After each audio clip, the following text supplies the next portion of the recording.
Well, exponential equation. So, ito yung isa sa mga topic na hirap ako nung ako high school at nung college algebra.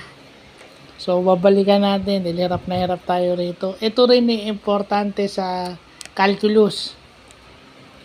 No, itong exponential equations na to kasi may mga given sa calculus na naka-raise to a certain exponent. So, importante, prerequisite na marunong ka mag-solve ng exponential equation.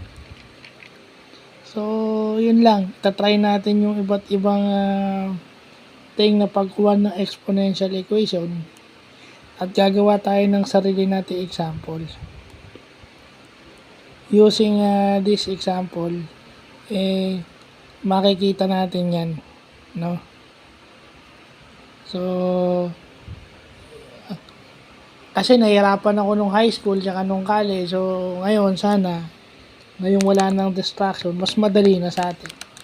Kaya nga natin inuulit. So, yun lang po.